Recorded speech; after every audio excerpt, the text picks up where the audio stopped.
शहजाद, आपसे पूछ रहा हूं, इल्जाम आपके ऊपर यह है, जिसको आपके नेता करप्ट कहते हैं आप उसी के साथ सरकार बना लेते हैं, या तो वो आपकी पार्टी में आ जाते हैं या आप उनके साथ अलायंस कर जाते हैं। ये एक यूनानिमस काउंटर आ रहा है विपक्ष का। मैं किसी भी पार्टी से बात करूं, आरजेडी से, जेडीयू से, आम आदमी पार्टी से, कांग्रेस से, और हालांकि जब आप बात कर रहे हैं अभी शहजाद, तो राहुल गांधी जी है ना, राहुल गांधी जी अभी पवार साहब से मिल रहे हैं, उनको सांत्वना देने गए, अभी मिल रहे हैं, देखते हैं उस बैठक में क्या होता है। But how do you reply to this counter Shahzad? देखिए, विपक्ष के साथ एक समस्या है और उस समस्या का नाम ईडी है। ईडी पता है क्या है? बोलिए ना। Electoral dysfunction. अच्छा, एनफोर्समेंट डायरेक्टरेट नहीं, इलेक्टोरल डिसफंक्शन, और बहुत सारे इसमें आप महत्व देख सकते हैं। इलेक्टोरल डिसफंक्शन मतलब इलेक्टोरली इनका डिसफंक्शन चल रहा है, इसीलिए ये लोग जो है अपनी नाकामी को छिपाने के लिए दूसरों पर दोष मढ़ते हैं। मैं आपको 2-3 उदाहरण देता हूं। यदि ईडी का गलत इस्तेमाल हो रहा था तो कांग्रेस सबसे ऊंचे पायदान पर खड़ी होकर ये थोड़ी कहती कि मनीष सिसोदिया पर सही कार्रवाई हुई है। अच्छा चलिए छोड़िए, जयंत राव पाटिल पर बहुत सारे केसेस है, आईएलएफएस का केस ईडी का, वो क्यों डर कर नहीं आए? और दिलीप वलसे पाटिल पर कोई केस नहीं है तो वो कैसे आ गए? अच्छा, प्रताप सरनाइक जो हमारे साथ आए हैं, उनका केस मुंबई की पुलिस ने उद्धव जी के जमाने में बंद किया, हमारी ईडी ने 2022 दिसंबर में खड़े होकर कोर्ट में कहा कि नहीं, केस बंद नहीं होगा। और बाकी सब छोड़िए, पृथ्वीराज चव्हाण पूर्व मुख्यमंत्री कांग्रेस के, पता है उन्होंने आज क्या बयान दिया है? आज का उनका बयान है, देखिए ऐश्वर्या जी, आपका ध्यान आकर्षित करूंगा। ना। Split in NCP is real, Sharad Pawar may have sideline many people for daughter. इसका मतलब कि जब पार्टी सिद्धांत केंद्रित से हटकर संतान केंद्रित हो जाती है तो आपका पार्टी का यही हश्र होगा। मैं और 10 सेकंड जोड़ दूं कुछ। अब बोलिए ना। बाला साहब ठाकरे जी बैठते थे और बगल में राज ठाकरे और उद्धव ठाकरे बैठते थे, और वो जनता से कहते थे कि ये दोनों में से कोई सरकार में नहीं आएगा।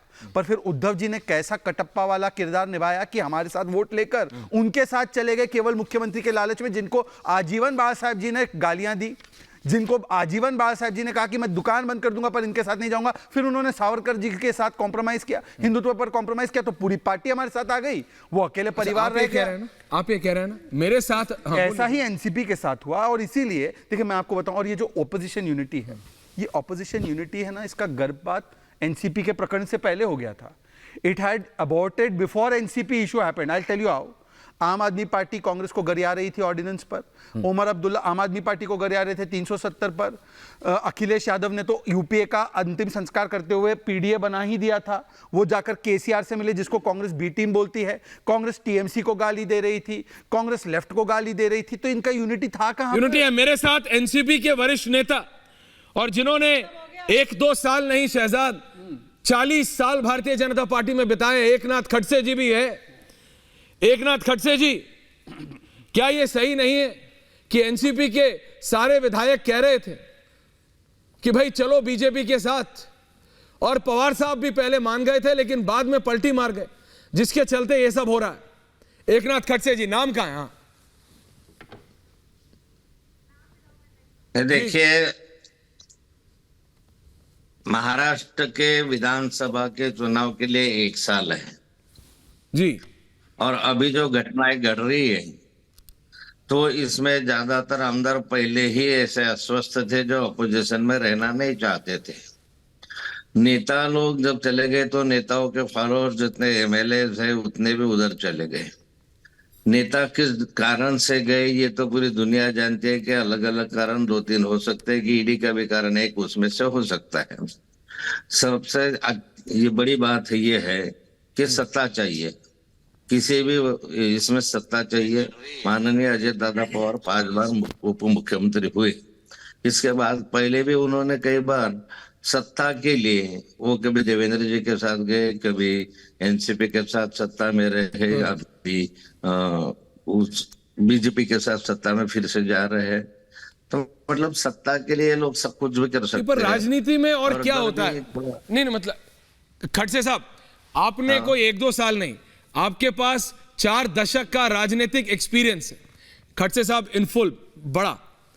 खड़से साहब, तो बताइए ना, राजनीति में हारने के लिए आपने कभी राजनीति हारने के लिए की है क्या? नहीं ना, आपने भी तो हर बार जीतने के लिए की, आपने भी तो हर बार कुर्सी के लिए की। तो राजनीति में और क्या होता है खड़से साहब?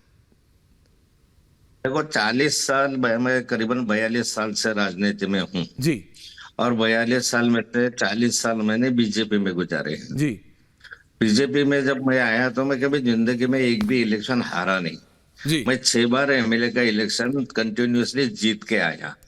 उसके बाद में अभी अभी 6 साल के एमएलए भी बना हूं।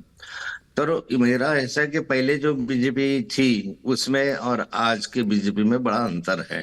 अच्छा। आज के नेता और पहले के नेता, इसमें बहुत बड़ा अंतर है। अभी सरकार में लाना है, किसी भी तरीके से सरकार में आने के लिए जो कुछ करना चाहिए वो कर रहे हैं। और इसलिए जनता क्या कहेगी, लोग हमको आगे करके क्या मतदान करेंगे नहीं करेंगे, ये कोई चिंता नहीं है। आगे चल के हम लोगों को समझो महाराष्ट्र में विधानमंडल का चुनाव जीते या ना जीते, पर लोकसभा के लिए हम लोगों को 2-4 सीट ज्यादा पहले से लाना ही लाना है, ऐसी स्थिति है। एक तो महाराष्ट्र में जो जो सर्वे आ रहा है वो सर्वे में ये बता रहा है कि बीजेपी को यहाँ लोकसभा में कम जगह मिलने वाले, पहले से कम मिलने वाली आपको है। ऐसा लगता है? कोई तो सर्वे बताता है कि हाँ